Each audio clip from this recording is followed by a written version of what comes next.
Most people view a dog's life as very simple, very black and white. Eat, sleep, play. However, one dog, the focus of this piece, feels that her life is very complicated. She is often very frustrated with the world that she lives in. Her name is Roarie.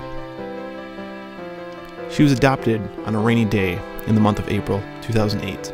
Being a very smart dog from a smart breed, she was quickly potty trained and somehow instinctively learned that by living in a quiet household, there was no need to bark. Everything was perfect between this pup and her new master.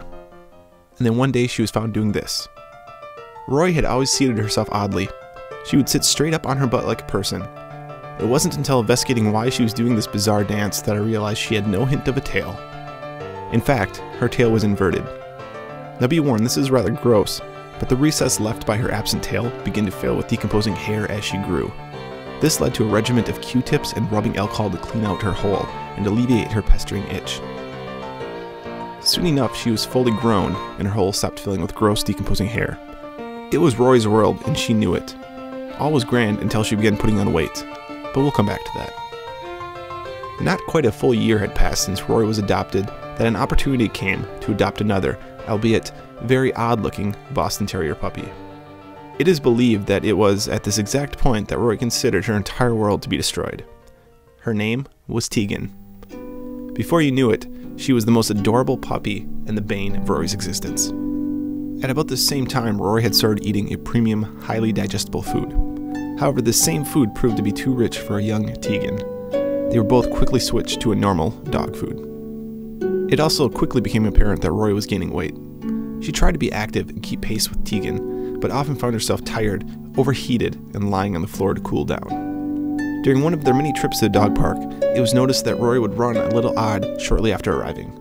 Their trusty vet discovered that she most likely had a floating kneecap. Luckily, it was not something that would require surgery, but was a major contributing factor to her weight gain. With this bad knee came a prescription painkiller for future trips to the dog park. This was added to her collection of meds, which already included anti-anxiety pills for long car rides and canine steroids to help control her urination from previously being spayed. Roarie continued to live what she considered her humdrum life, until one day her family moved to a new home. Shortly after this move, a new roommate also moved in. This jet black beauty was similar in stature to Roarie herself. Her name was Lucy. They became fast friends and often left Tegan ignored. This tumultuous same-sex relationship would swing wildly from one extreme to the next. One moment they can be found lovingly kissing, and the next violently fighting. Again, it was a fleeting happiness. The only thing that truly fills her heart with glee is this. She does not bite, there's nothing to kill, absolutely no goal at all, but it provides the happiest times of her life. Will Roarie ever find contentment in her life? Will her depression and anxiety wane over time? Does it really matter? After all, she is just a dog,